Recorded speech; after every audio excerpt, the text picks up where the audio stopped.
Hey guys, welcome back to the Upper Hand YouTube channel. I'm your host, John Hand. I'm super excited to bring this video to you today. I'm going to be talking about why it might be a good idea to give it some second thought if you're thinking about getting your real estate license in 2021. So I'm going to be doing this kind of in a question and answer format. So I'm going to be fielding some questions that I hear when I tell people I'm an agent, or some statements that I hear, like, oh, it must be great to be an agent right now, or is it easy to become an agent? Is it easy to get your license? Oh, I bet you make a lot of money. So kind of going to be answering some of those questions and giving you some insight into my experience as an agent in the past year. So just a little bit about me. I've been an agent since March 2020. I have sold probably 23 houses. I've got like 5 or 6 in contract right now that are set to close within this month or the next month. I don't have a lot of years of experience, but I have a lot of experience in the past year. A lot of people say, man, it must be great to be an agent right now. And I just think, wow, if only you knew. It's really not great to be an agent right now. So the ideal place to be an agent would be in a more balanced market where you have buyers and sellers that both have leverage against each other. The seller wants to sell and the buyer wants to buy, and you can meet in the middle somewhere. Right now, the seller might want to sell and the buyer definitely wants to buy. So you have a shortage of inventory and buyers bidding up like crazy on everything. Buyers are putting $20,000 or $30,000 cash down above the asking price, above the offer price, above the appraised value. A lot of buyers don't have that much cash. So it can be tough representing buyers right now. And then as far as representing sellers as an agent, there's only so many sellers out there right now. The person that controls the sellers controls the market, but sadly, there's just not a lot of opportunity right now on either side. The person that can capitalize on listings is going to be the one who's going to be the most successful in this market. And representing sellers is tough. It's really tough because you have to negotiate your commission. When you're a buyer's agent, the commission is usually written into the contract already. The sellers pay for it. So when you are the listing agent, you have to negotiate your commission and the buyer's side commission and really speak to your value. You have to know your market cold. You have to know everything about your market. You have to be incredibly confident when you're going and approaching a seller.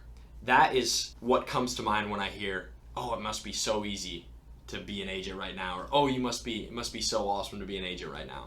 Those are kind of some of the thoughts that come to my mind. So another one is, oh, being an agent is awesome. You can control how much money you make. It's easy money. You get paid commission. You just put a house in contract and you get paid, right? And no, it's not like that either. So especially in this market, you have to be on your game all the time. You have to be incredibly responsive. The expectation from buyers for you to be responsive is insanely high. I'm not a very good texter. I don't like texting. And it's tough for me because I want to compartmentalize my texting to certain parts of the day. I don't want to be texting people all day long. So at any given point, I can have 13, 14, 15 unread text messages on my phone, and I'd show you right now, but that's what I'm filming the video on. So it's crazy. It's 14 up to 30 unread text messages, and it kind of just makes you a little bit anxious. You've got to be on your game, responsive to your clients, and you've got to be on your game, responsive to buyer's agents if you have a listing, and seller's agents if you're offering on a listing. As far as when you can expect to make money after you get licensed, anytime you should be expecting to wait 6-8 months to a year before you can even get your first contract, because you have to sell your value to people. And it's tough to do that when you don't even believe in your own value. So that's the first step, is to believe in your own value to be able to sell it to your clients. Another great question I get asked about getting your license is from investors.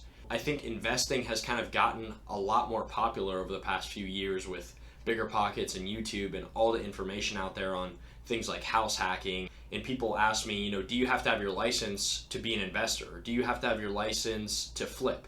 And I'd say until you have a really high scale flipping business where you're selling multiple houses a year, you shouldn't have your license, because you're going to waste so much time and so much money on brokerage fees and licensing fees, and it's just a big headache unless you do a crazy amount of volume flipping. And then as far as finding a deal, what I would encourage everyone to do is to link up with someone in their local market and have them basically find a deal for you.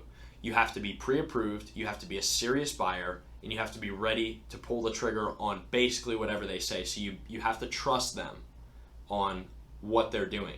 For me in my market, I pride myself on being a great resource to investors as well. I'm tapped in with the investors here, and I also provide a lot of value to people that want to invest here. Introduce yourself around the circles of investors in your market and see where you can add value to an agent or an investor. Learn more about your market, learn what you like, communicate that to an agent that also invests, and they'll help you out. So as far as needing your license to invest, I say no.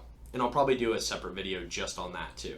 So another part about being an agent is the just crazy amount of self-discipline it takes.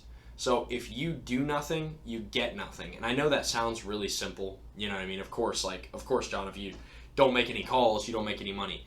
But it's almost so simple, it's painful sometimes. So I'll have months where I go and I don't do very much prospecting. Prospecting is what it's called when you do lead gen to bring yourself leads. You don't feel very satisfied at the end of the day about yourself, and it can kind of get you down. It's easy to get into a rut. There's no one keeping you accountable. If you are starting out as a solo agent, you are the only one in charge of how much you make, and it can be really tough.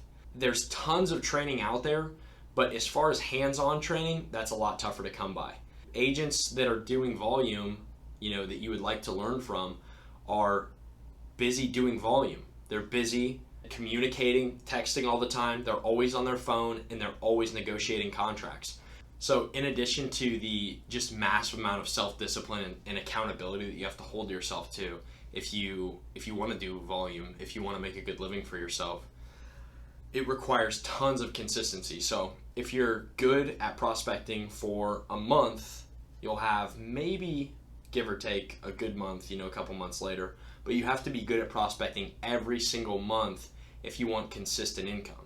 If you want consistent income, you have to be consistent with the process that gets you that income, if that makes sense. So if you're not sending any texts, if you're not making any calls, you're not going to see results. There is a way to be successful in this business, but I would say right now it is really tough. And I just want you guys to know that if you guys are thinking about getting your real estate license, right now is just insanely tough. And I wanted to preface that. I'm not complaining at all. I'm super thankful for the past year and everything it's taught me. I've learned so much about myself.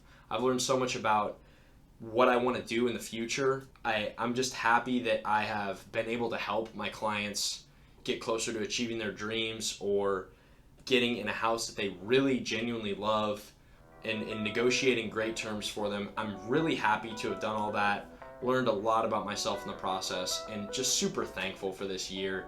That's going to wrap things up, guys. I really appreciate you watching.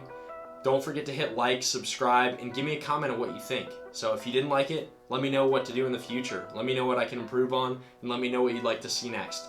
Thanks so much, guys.